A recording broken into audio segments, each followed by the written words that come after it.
E eu estou chegando aqui de frente para dizer que hoje vou entrevistar o Carlos Roberto Paes Wells, um ufólogo que faz contatos com outros mundos.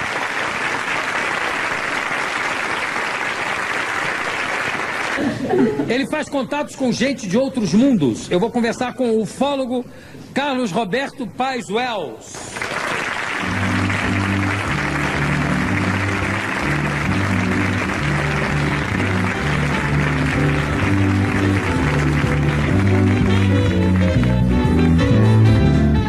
Carlos Roberto, eu fiquei sabendo que você inclusive visita vários planetas. Já tive experiências em que essa oportunidade aconteceu. Bom, eu dei graças a Deus, porque ainda bem que o Carlos Roberto não estava em Júpiter na hora agora que estourou lá aquele meteorito. Ainda bem, ia ser meio complicado. Cadê o Carlos Roberto? Explodiu, estava lá em Júpiter, foi passear. Como é que são feitas essas viagens? Você começou a ser ufólogo depois que teve algum contato com seres de outros planetas ou foi ao contrário? Não. As experiências de viagem aconteceram posteriormente às experiências de contato que aconteceram no Peru. Sou peruano, nascido em Lima. Você é peruano? Sou peruano, já há 18 anos aqui no Brasil. E em 74, meu pai, inclusive, a coisa de família, meu pai investiga... Seu pai é da Terra mesmo? Meu pai é da Terra, graças a Deus. Senão aí fica meio complicado. Tem que explicar algumas coisas, lógico. Agora, meu pai já em 55 fundou uma entidade de investigação do fenômeno aqui na América Latina.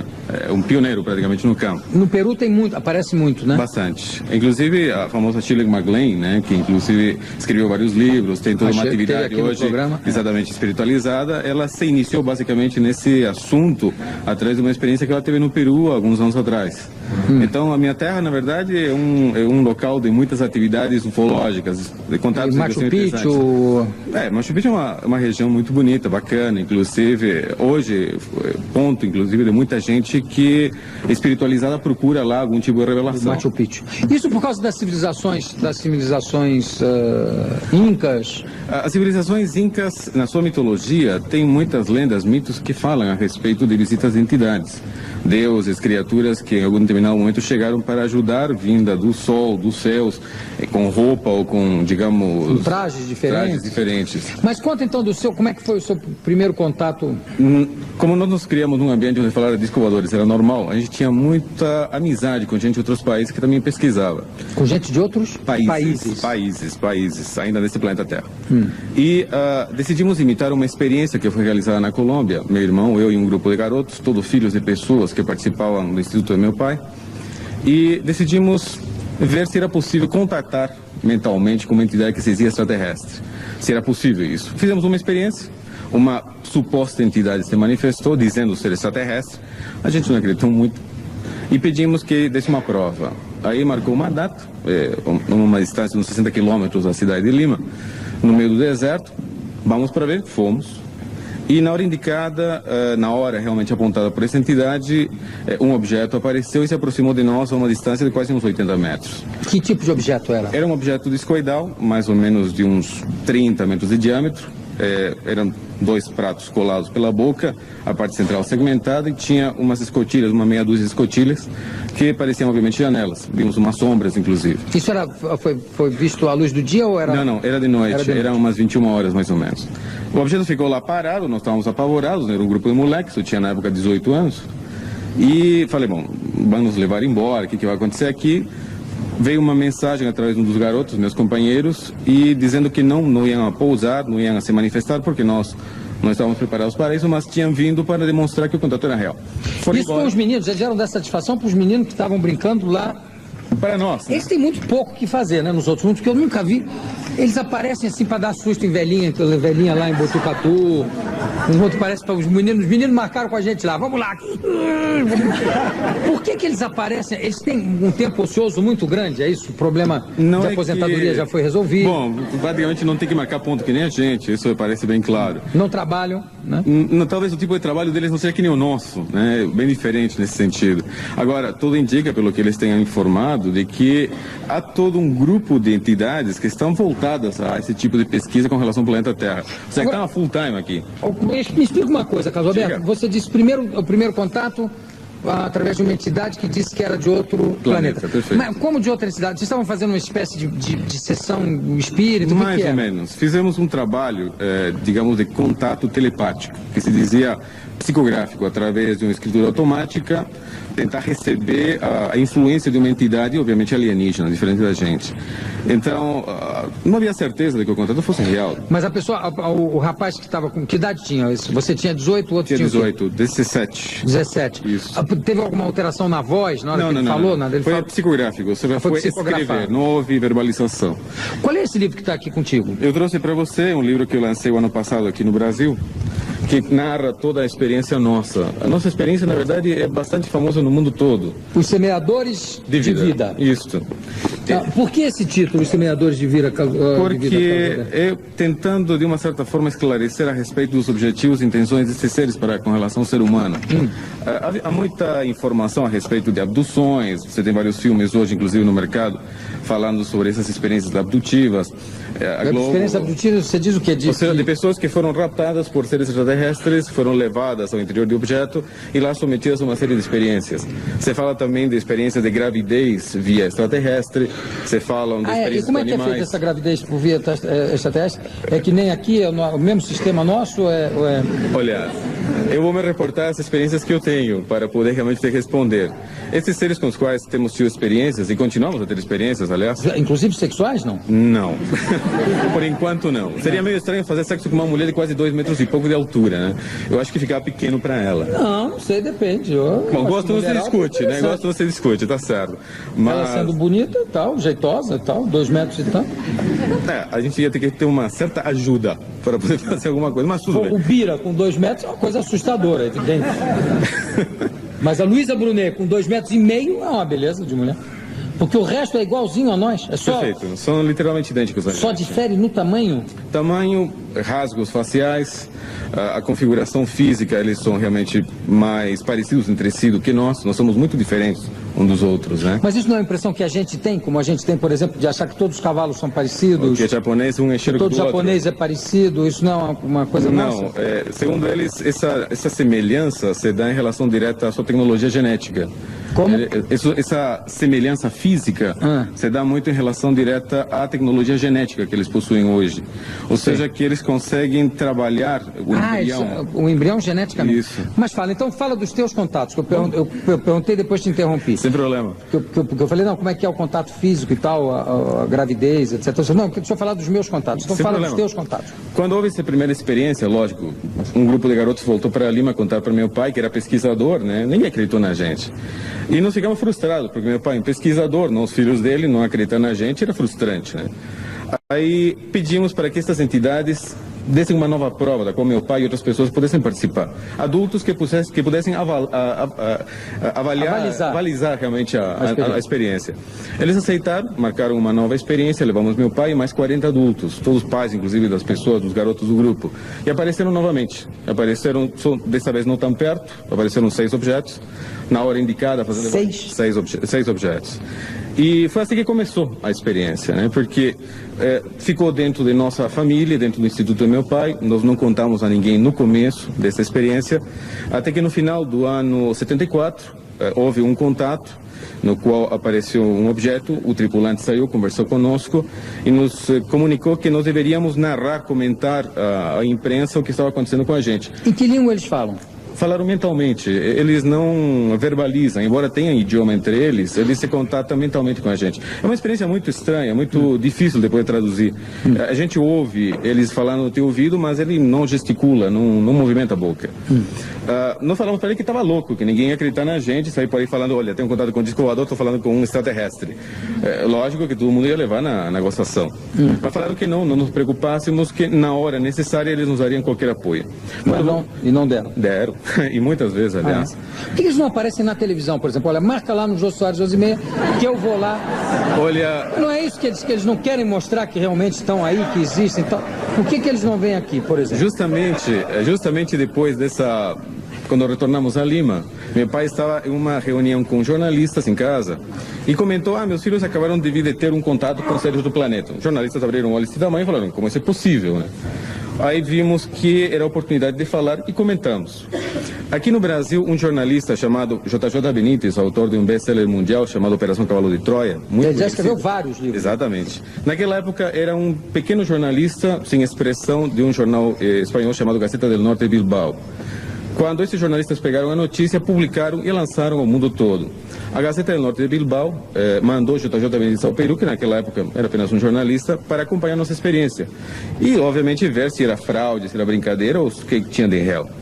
JJ Benítez ficou conosco várias semanas, chegou para mim e falou: olha, Carlos, tudo que você fala é muito bonito, muito simpático, muito bacana, mas eu não tenho nenhuma prova que isso seja real. E se eu posso colaborar na minha condição de jornalista dentro desse trabalho, gostaria então de participar de uma experiência de contato junto com vocês. Falei: olha, não depende de mim, falei para ele, depende deles aceitarem, tudo bem, vou consultá-los. Consultei essas entidades e eles toparam.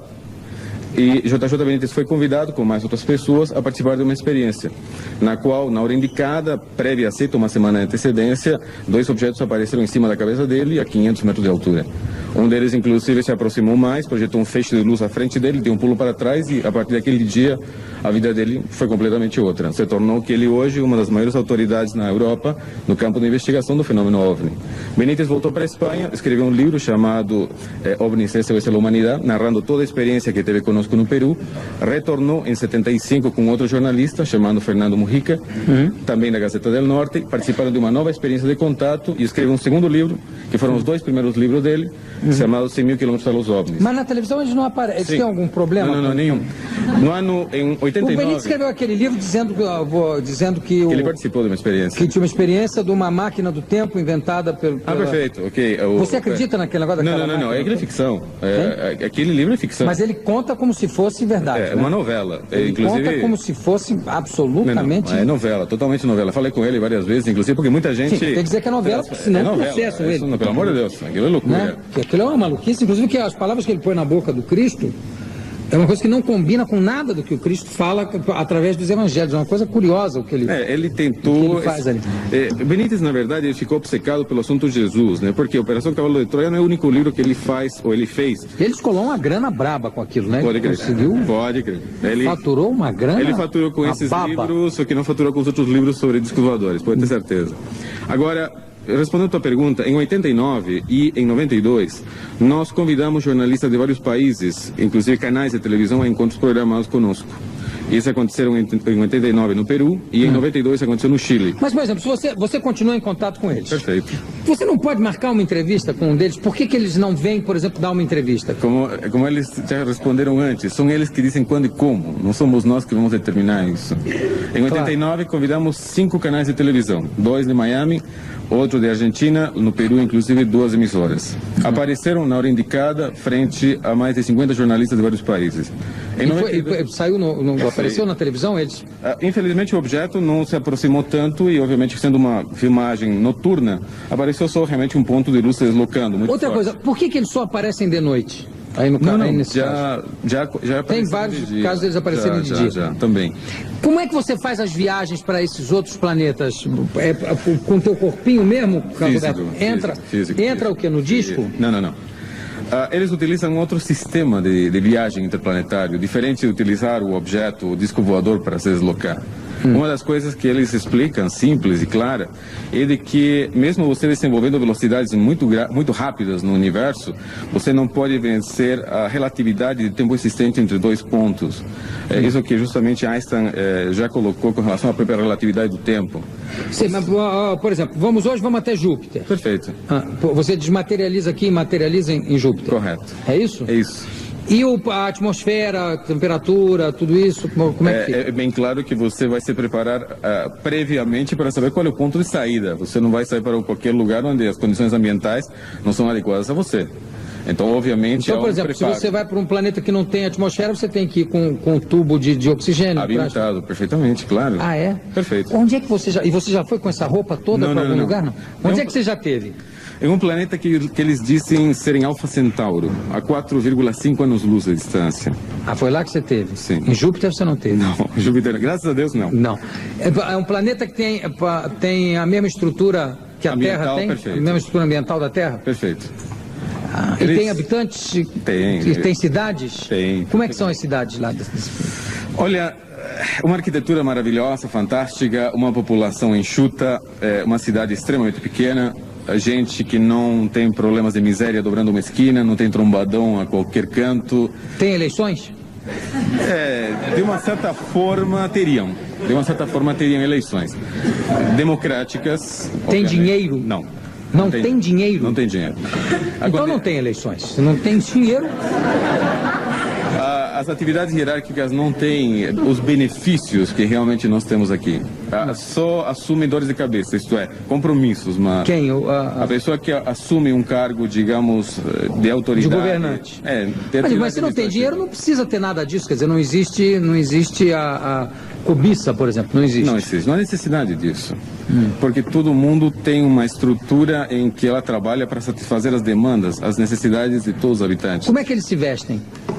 Naturalmente, ou seja, é uma tipo de roupa que podemos falar dos astronautas, né, que é típica. Para andar na cidade, na rua? Tem a roupa de rua, como é que é a roupa de rua? Normalmente utilizam uma vestimenta que lembra muito a roupa romana, embora também utilizem muito macacões para atividades, digamos, de labor, de trabalho. Tem automóvel lá? Não. Como é que as pessoas se transportam assim, teletransportadas também? Não, por isso Vou lá. Aparece lá. Apareceu lá. As cidades são pequenas, como eu te falo. Ou seja, mas as pessoas andam a pé, tem trânsito? Anda a pé.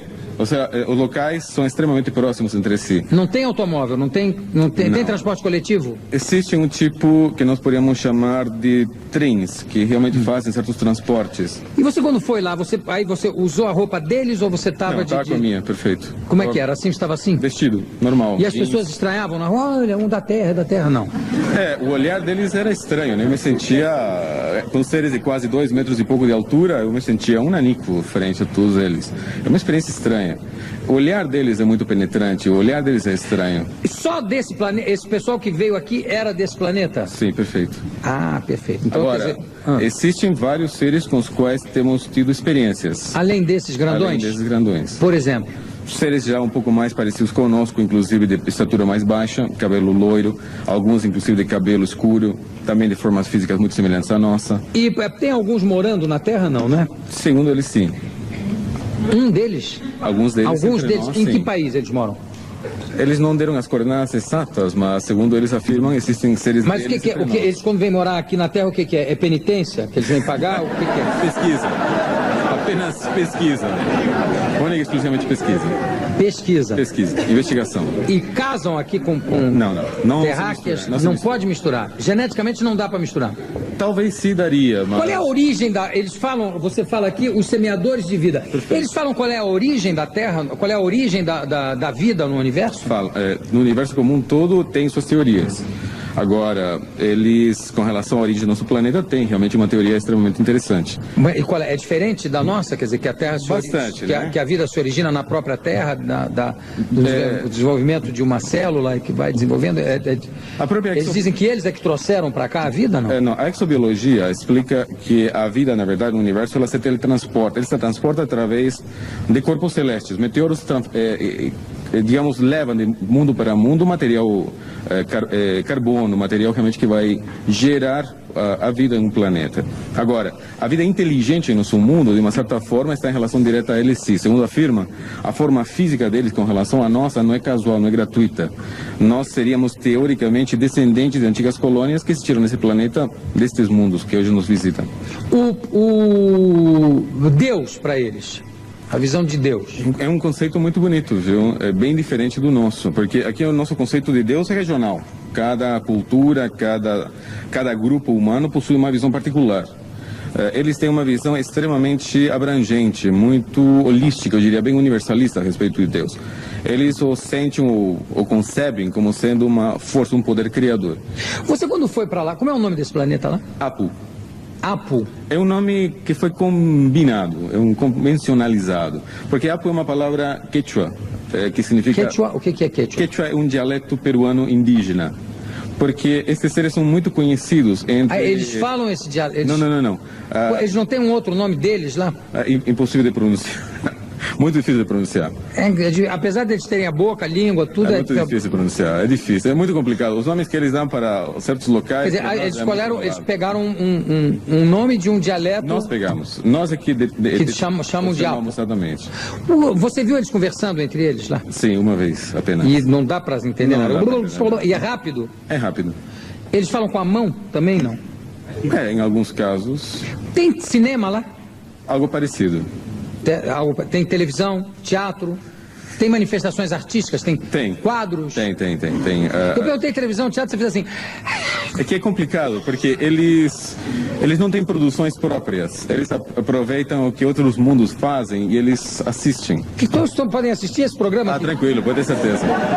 Eles estão assistindo esse É programa? bem provável. Foi Ibope é grande. Então manda alguém aqui, pelo amor de Deus. Manda um homem desse alto aqui para ser entrevistado. Pode ser que ele não pode, se ele quiser, não vem? Futuramente, provável. Está convidado aqui para vir aqui para dar uma entrevista. Porque eu confesso a você que eu sou um pouco cético em relação. Eu não duvido da tua experiência, quer dizer, eu acredito, não acho que você seja um mentiroso, pelo amor de Deus. O que eu digo é o seguinte, que eu acho uma coisa tão fascinante louca. existir. Eu acho que existe vida em outros planetas, porque eu acho que o universo é uma coisa tão gigantesca e existem milhões de planetas com as mesmas características do que a Terra, isso já está provado cientificamente, que me parece normal que nesses planetas exista vida igual ou semelhante à nossa. Agora, eu gostaria tanto de ver um disco voador, não precisava ser desses grandes, não, um pequenininho mesmo. E eu nunca consegui ver nada, nenhum. Não consegui ver. Você vê assim, né? De penca. Mais ou menos. Então, vocês que estão aí, como é o nome do planeta? Apo. Vocês que estão em Apo assistindo esse programa, me mandam um disco, uma tigelinha. Em vez de ficar mandando essa frota pro Carlos Roberto, pra gente ver aqui pra ter a possibilidade de ver. Porque eu acho que deve ser uma sensação extraordinária de você ver essa porta, assim, esse caminho para o universo, né? É uma experiência extraordinária, realmente. É muito louca. De você ver uma pessoa se abrir um campo de luz, atravessar e de repente desapareceu. É louco. Bom, eu conversei aqui com Carlos Roberto Paes Wells, que é peruano, mas que mora no Brasil há 18 anos, e que escreveu esse livro aqui, Os Semeadores de Vida. Carlos Roberto, muito obrigado pela tua presença. Daqui a pouco a gente volta.